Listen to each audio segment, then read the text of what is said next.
오늘 우리에게 주시는 하나님 말씀 보겠습니다. 여호수아 14장 6에서 15절까지의 말씀입니다.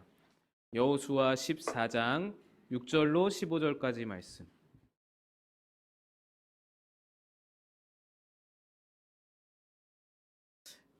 한 절씩 교독하겠습니다.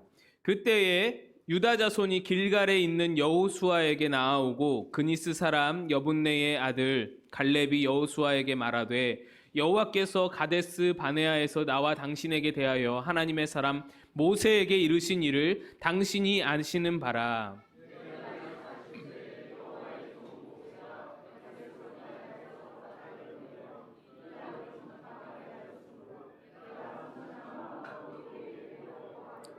나와 함께 올라갔던 내 형제들은 백성의 간담을 높게 하였으나 나는 내 하나님 여호와께 충성하였으므로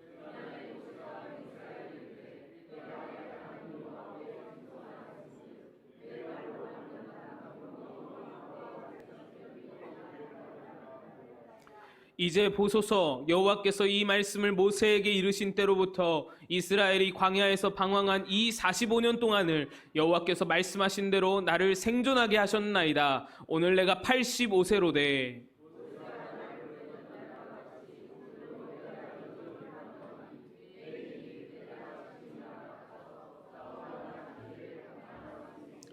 그날에 여호와께서 말씀하신 이 산지를 지금 내게 주소서. 당신도 그날에 들으셨거니와 그곳에는 아낙 사람이 있고 그 성읍들은 크고 견고할지라도 여호와께서 나와 함께 하시면 내가 여호와께서 말씀하신 대로 그들을 쫓아내리이다 하니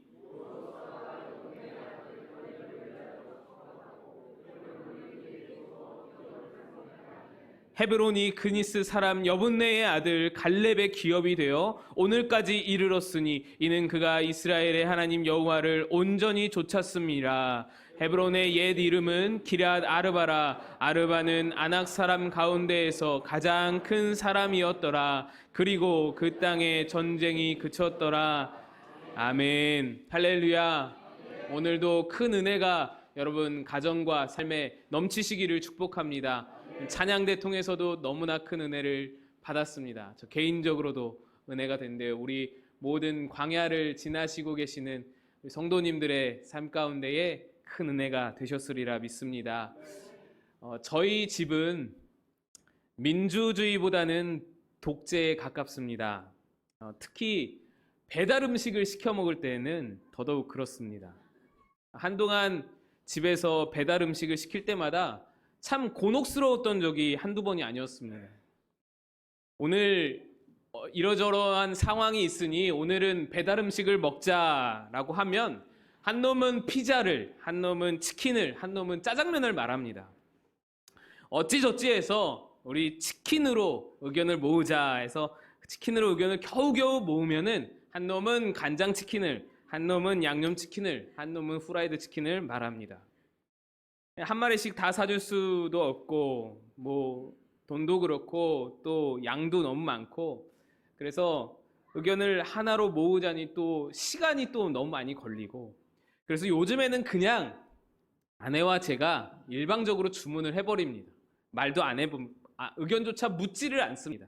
하나도 묻지 않고 그냥 뚝딱 시켜서 배달이 오면은 그냥 모르게 그냥 다들 먹더라고요. 배고프니까 아무 말 없이 그렇게 잘들 먹습니다. 제가 그런 걸 보면서 와, 이게 의견을 하나로 모으는 게 얼마나 힘든 일이고 민주주의 나라를 다스린다는 것이 얼마나 힘든다라는 것을 제가 깨닫게 되었습니다. 그래서 저희 집은 배달 음식 시킬 때만큼은 뭐 다수결, 뭐 민주주의 이런 거 없고요. 그냥 당분간 독재입니다. 그냥 어떤 상황에 대하여 여러분 사람들은 각기 자기 입장에서 다른 시각으로 바라보면서 해석을 합니다. 누구는 이거 참 맛있다고 하는데 누구는 이거 참 싫다고 합니다.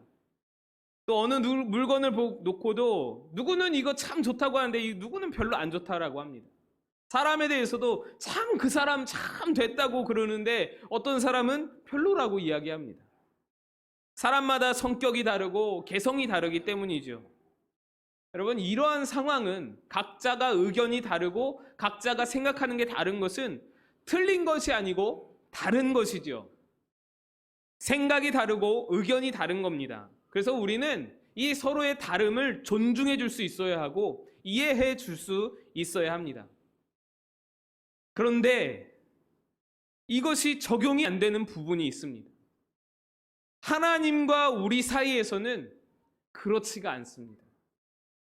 하나님과 우리 사이에는 다름이 아니라 틀림입니다. 하나님과 우리가 다르다면 그건 틀린 것입니다. 하나님은 절대 선이시고 언제나 옳으시며 실수가 없으시고 변함이 없으시니 하나님과 의견이 다르다라는 것은 우리가 틀렸음을 말하는 것입니다. 물론 자비하신 하나님께서 틀린 우리를 용서해 주십니다. 그거를 말하고자 하는 것이 아니에요. 하나님이 강압적으로 우리를 막 강요하신다 그 말씀을 드리고자 말씀하는 게 아닙니다. 그건 별개의 문제고 하나님이 용서하시고 받아주시고 틀린 우리를 이렇게 용납하시는 것은 다른 별개의 문제고 어쨌든 다름이 아니라 틀림이라는 겁니다. 그래서 우리는 우리의 원함을 내세우기보다는 하나님의 뜻을 아는 것이 중요합니다. 하나님의 뜻이 나의 원함, 나의 취향, 나의 선호, 나의 계획보다 분명히 우선되어야 한다라는 것이죠.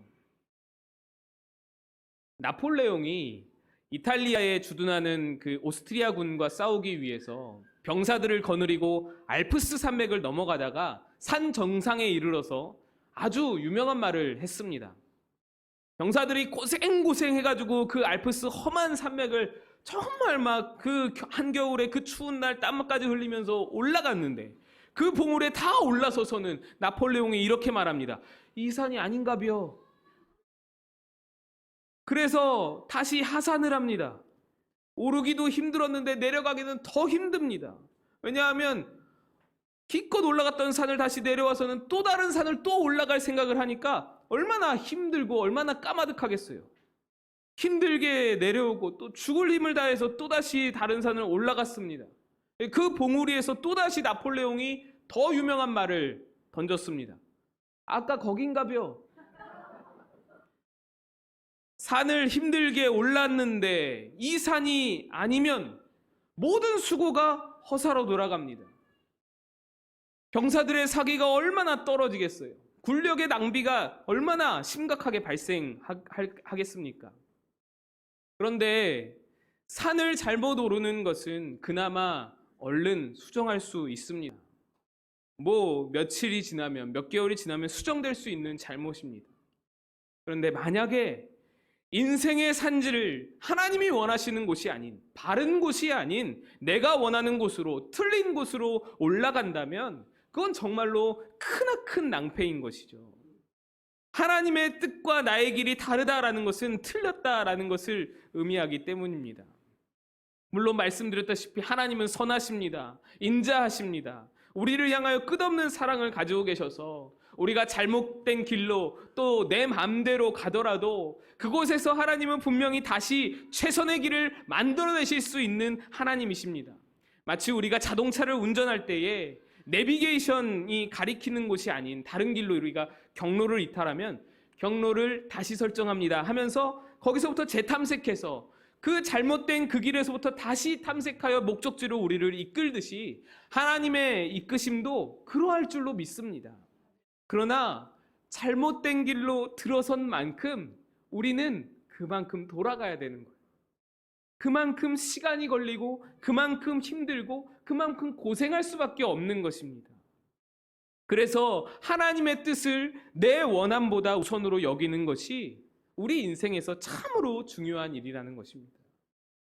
오늘 말씀의 중요한 포인트는 바로 이 부분입니다. 나의 원함보다 하나님의 뜻을 중요하게 여기는 것. 오늘 찬양대의 찬양에서 광야에서 우리가 그것을 배운다라고 가사에 적혀 있던데 맞습니다. 우리가 그것을 배워야 하는 것입니다.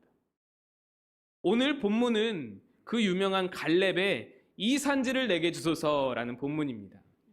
제가 예전에 새벽 설교로도 한번 나눈 적이 있고 여러분도 한없이 많이 들었던 그런 설교 본문일 줄로 압니다. 이 이야기는 민수기 14장으로부터 45년간의 시간의 흐름을 가지고 있는 그런 이야기입니다. 민수기 14장에서 출애굽한 지 2년 만에 드디어 이스라엘 백성들이 목적지에 근접한 가데스 바네아에 도착했습니다. 그래서 약속의 땅을 들어가기에 앞서서 12명의 정탐꾼을 보냅니다. 40일 동안 정탐을 했는데 그들이 정탐하여 들어가는 그 초입 부분, 그 가나안 땅의 가장 남쪽에 들어가는 그 초입 부분에 지금의 헤브론 지역, 그 지역이 있었는데 거기에는 아낙 자손들이 살고 있었습니다. 이 아낙 자손들은 창세기 노아 시대 때부터 존재했던 거인족 네피림, 이 네피림의 후손들입니다. 그들도 거인족 속입니다. 네피림의 후손 중에서 여러분들이 아실 만한 가장 유명한 사람이 바로 골리앗입니다.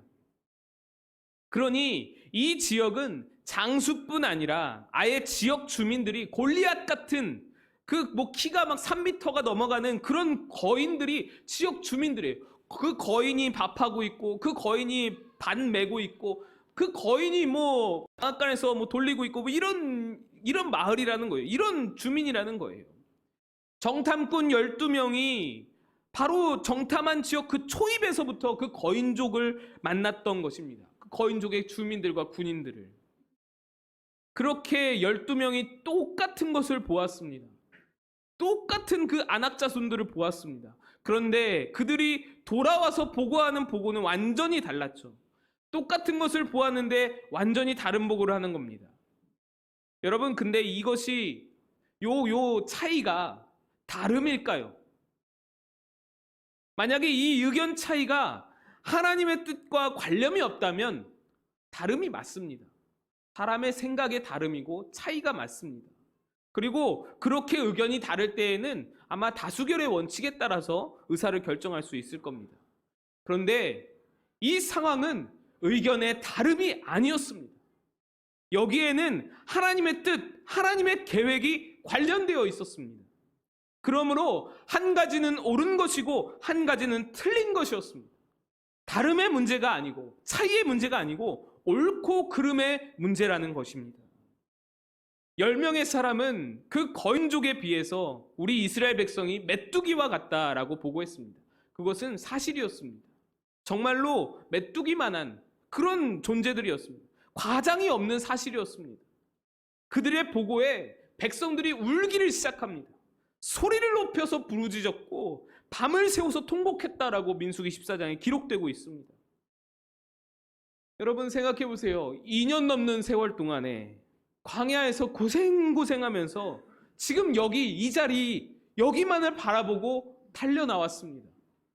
애굽 땅에서 고생도 했지만 여러 가지 좋은 것도 있었는데 그것들 다 버려두고 자기의 안락한 삶을 버려두고 고생하면서 광야를 지나서 2년 동안 넘어왔습니다. 그랬는데 그 가데스 바네아 앞에 섰는데 10명의 정탐꾼이 보고하는 걸 들어보니 이 산이 아닌가벼 하는 거예요.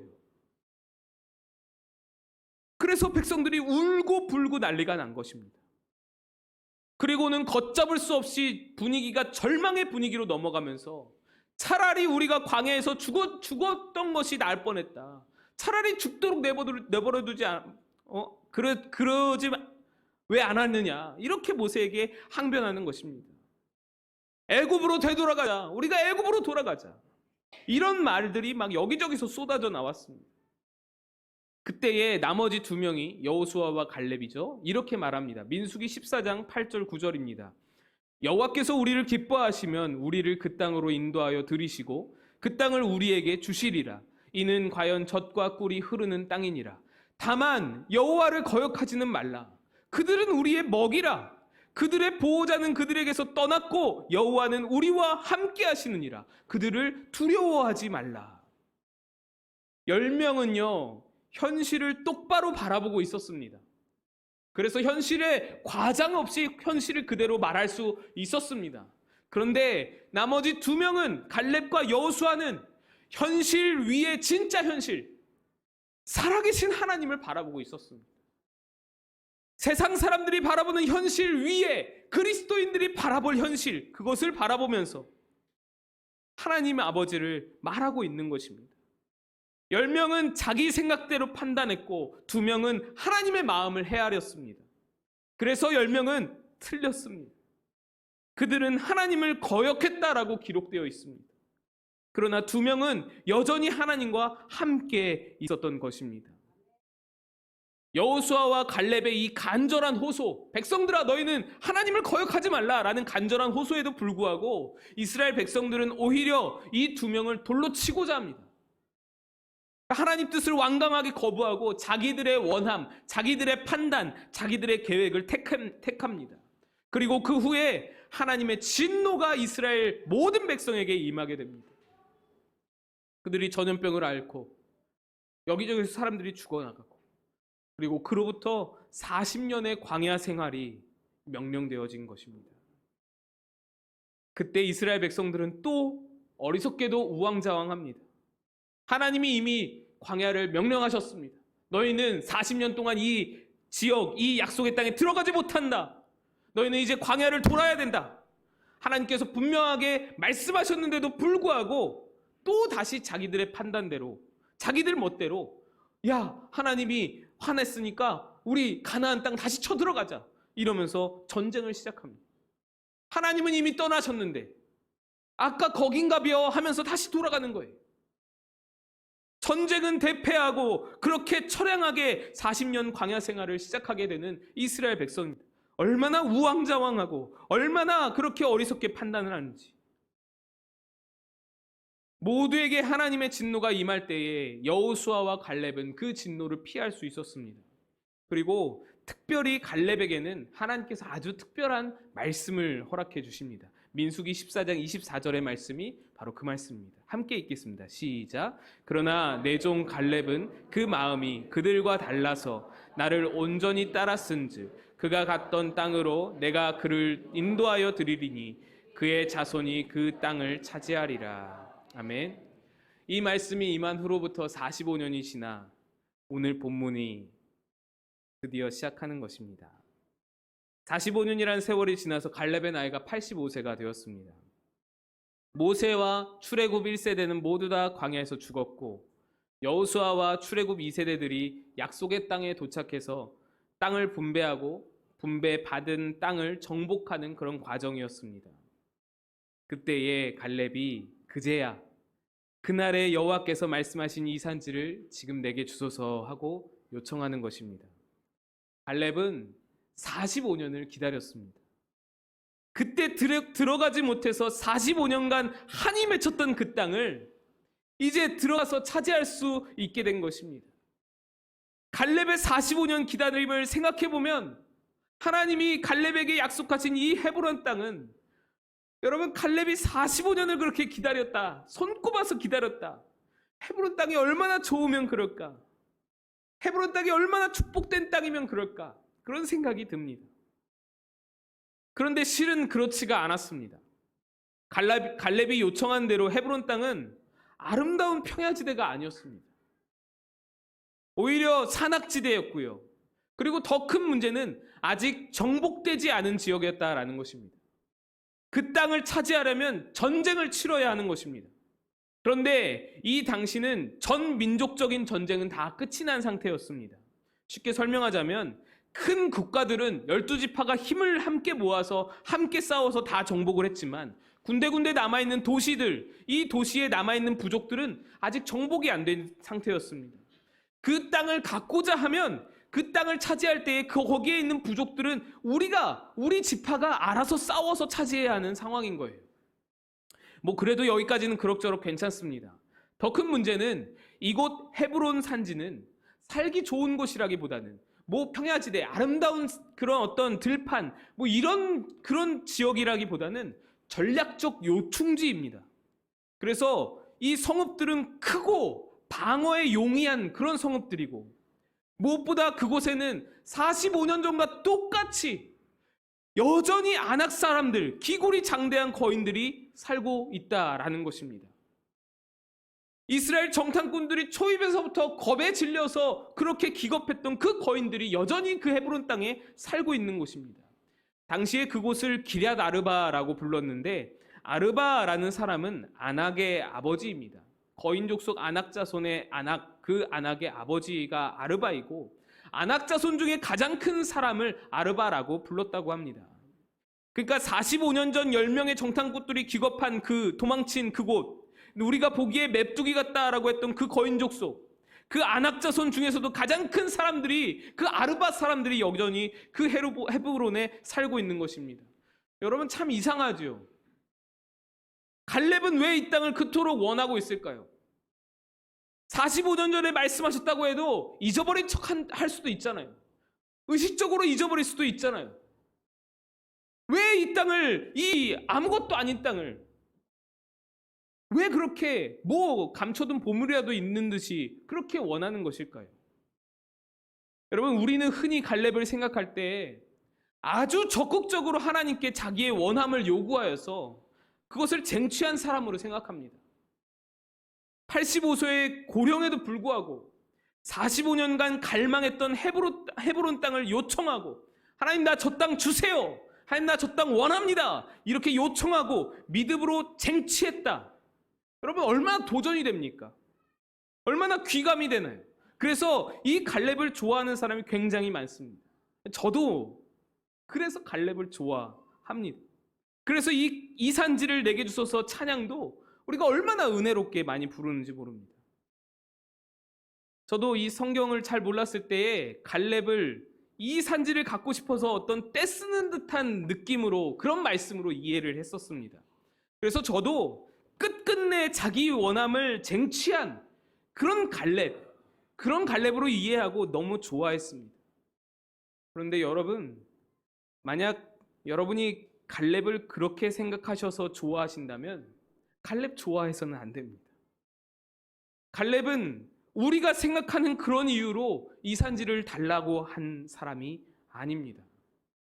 오히려 갈렙은 자기의 원함과 전혀 상관없는 삶을 살았습니다.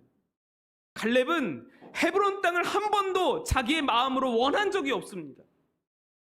헤브론 땅은 갖고 싶어 할 만한 매력이 전혀 없는 땅이었습니다. 사실 전 민족적으로 정복전쟁을 치를 때에, 여호수아가 12지파를 이끌고 정복전쟁을 가나안 땅 전체적으로 치를 때에 여호수아와 12지파가 이미 이 헤브론 땅을 정복한 적이 있습니다. 그래서 아낙 자손을 쫓아내고 이 땅을 정복한 적이 있어요. 근데 정복했는데 다시 아낙 자손 거인 족속들에게 빼앗겨 버렸습니다. 그런데 여호수아는 이상하게도 굳이 그 땅을 다시 찾으려고 하지 않습니다. 다시 정복할 필요를 못 느꼈는지 정복하지도 않고 그냥 내버려 두었습니다. 땅이 척박해서 쓸모는 없고, 정복하기는 어렵고, 산악지대고, 성읍이고, 요새이고, 거인족이고, 여러 가지로 어렵고 두렵고 여러 가지로 불편한 땅입니다. 가져봤자 이득될 것도 없습니다. 그래서 여호수아는 그냥 놔두자고 생각한 것입니다. 그런데 갈렙은 무엇 때문에 이 산지를 내게 달라고 요구합니까? 뭐 때문입니까? 오늘 말씀에 그 답이 들어있습니다. 여호수아 14장 12절 말씀 함께 보겠습니다. 여호수아 14장 12절 같이 읽겠습니다. 시작.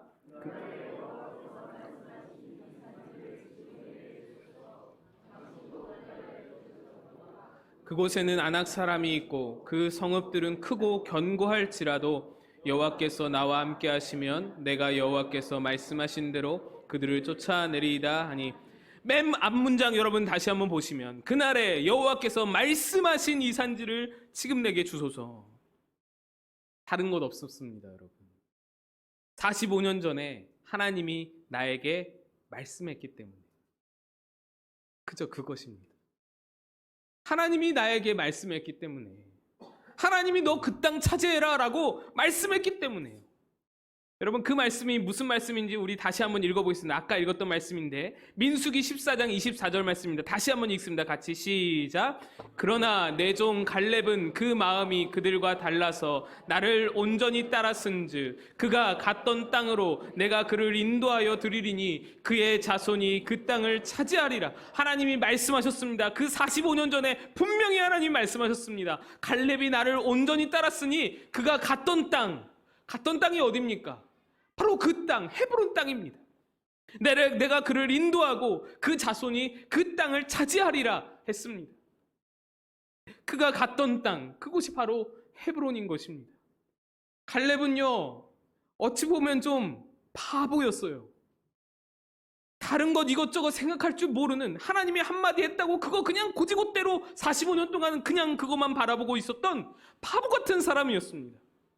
여러분, 그 땅은 모두가 버린 땅입니다. 여호수아마저도 다시 정복할 생각을 하지 않고 아무도 가기 싫어하는 그런 땅이었습니다. 그런데 갈렙은 하나님이 말씀했으니 이유를 불문하고 시행해야 하는 그런 사람이었던 거예요. 그에게는 자기의 원함보다, 자기의 어떤 소망보다, 계획보다, 자기의 판단보다 늘 항상 우선되는 것이 있었는데, 그것이 바로 하나님의 말씀인 것입니다. 하나님의 뜻인 거예요. 갈렙은 하나님의 청지기로서 이렇게 나이가 많이 들었지만 내게 말씀하시고 그 하나님을 언약을 성취해야만, 하나님께서 내게 주신 그 말씀을 내가 이루어야만, 그래야만 되는 거예요. 내 나이고 뭐 몇 년이 지났고가 중요한 게 아니에요. 그 땅이 좋은 땅이고 그 땅이 나쁜 땅이고가 중요한 게 아니에요. 그 땅의 거주민이 거인이고 그 땅의 거주민이 소인이고가 중요한 게 아니에요. 그냥 갈렙에게는 그게 아무 상관이 없고, 단지 하나님이 내게 말씀하셨잖아요. 하나님이 내가 그 땅 가져야 된다고 하나님이 말씀하셨잖아요. 우직하게, 순박하게 그냥 그 말씀을 시행할 뿐인 것입니다. 비록 45년이 지났더라도, 지금 85세더라도 45년 전에 하나님께서 약속하신 땅을 코앞에 두고서 이스라엘이 안악자손 하나 두려워하면서 자기 원함대로 판단했다가 이 산이 아닌가 봐요. 그러고는 우왕좌왕 어떻게 내려오고는 또다시 아까 거긴가 봐요. 막 우왕좌왕 방황하면서 결국에는 그 일로 인해서 하나님의 저주를 받고 광야의 수치를 당하고 그 모래바람 속에서 40년을 그 고생을 하였는데, 갈렙은 그 수치의 역사를 반복할 수가 없는 거예요. 하나님 말씀이 얼마나 소중한지 갈렙에게. 우리는 이 산지를 지금 내게 주소서 하는 그 말씀을, 이 산지를 내게 주소서, 여기까지 요만큼만 기억하지만 실제로 갈렙에게는 그 이산지가 그냥 이산지가 아니었습니다. 갈렙의 이산지는 그날의 여호와께서 말씀하신 이산지였습니다. 그냥 이산지가 아니라는 거예요. 여러분, 이 문장에서 가장 중요한 포인트는 내게 주소서도 아니고요, 이 산지도 아니고요, 여호와께서 말씀하신 이 산지라는 것입니다. 그게 갈렙의 포인트였어요. 저는요, 이것을 알기 전까지 착각하면서 살았습니다. 저는 이 산지가 내 욕망의 산지여도 괜찮다라고 생각을 했어요. 내가 간절히 원하는 산지여도 괜찮다라고 생각을 했습니다. 그래서 그런 의미로 이 산지를 내게 주소서 얼마나 목 놓아서 간절하게 찬양을 불렀는지 모릅니다.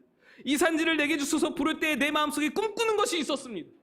그것을 내게 주소서, 내가 원하는 거 내게 주소서, 하나님 내게 주소서, 얼마나 그렇게 불렀는지 모릅니다. 그런데 이 말씀을 깨닫고 나니 그랬던 내 자신이 부끄러워지는 거예요. 갈렙이 천국에서 저의 노랫소리를 들으면서 얼마나 통탄했을지요. 그거와 그런 뜻 아니야. 그 산지는 그런 산지가 아니야. 얼마나 갈렙이 외쳤을지요. 여호수아는 그렇게 헤브론을 달라 하는 갈렙의 말을 들으면서 감격했습니다. 사실 여호수아는 이 헤브론을 두고서 아마 심각하게 고민했을 겁니다. 이 헤브론 땅을 과연 누구에게 줄 것인가? 누군가는 차지해야 할 텐데, 누군가는 저 땅을 정복해야 할 텐데 누구에게 맡길 것인가? 이 어려운 문제를 누구에게 맡겨야 이 문제를 풀어낼 수 있을까? 근데 여호수아의 오랜 신앙의 동료였던 갈렙이 너무나도 아무렇지도 않게, 오히려 당연하다는 듯이, 딴 사람 주면 안 된다는 듯이 이 산지 내게 주소서, 여기 내 거야, 하나님이 말씀하셨어, 하나님 언약입니다 하고 요청한 것입니다. 여호수아는 이 이야기에 감격하면서 그에게 축복을 해줍니다. 이게 13절에 기록되어 있습니다. 여러분, 갈렙은 자기가 원하는 것을 믿음으로 쟁취한 사람이 아닙니다. 45년 동안 끝없이 원하고 갈망해서 그것을 쟁취해낸 그런 사람이 아닙니다. 45년간 그의 마음에 품었던 것은 그의 원함이 아니라 하나님 말씀이었습니다. 그저 어저께나 오늘이나 45년이 지나도 변함없이 하나님의 말씀에 충성했던 청지기였던 것이에요. 이 헤브론 땅이 아무것 없어 보이고 척박한 땅으로 보이지만 이 땅이 갈렙의 손에 들어가면서 축복을 받고 다윗 성지가 되지 않습니까? 여러분, 이스라엘 백성 모두가 하나님 뜻을 무시하고 자신들 생각대로, 자신들의 판단대로, 자기 원함대로 행했다가 이 산이 아닌가 봐, 아까 거긴가 봐, 그러면서 40년을 우왕좌왕 광야에서 방황했지만 갈렙은 자기 원함보다 하나님 뜻을 앞세워서 한 번도 틀림이 없이 방황하지 않고 우왕좌왕하지 않고 올곧게 길을 걸어서 하나님께 인정받고 축복받게 되는 것입니다. 여러분, 여러분에게 오늘 이 산지는 어떤 산지이신가요? 내가 바라는 이 산지, 내가 원하는 이 산지인지, 아니면 갈렙처럼 그날에 여호와께서 내게 말씀하신 이 산지이신지요? 갈렙을 따라서 내 원함보다 하나님 말씀을 앞세우시는 그런 우리 마고 꿈꾸는 교회, 저와 여러분 다 되시기를 간절히 축복합니다. 함께 기도하겠습니다. 하나님,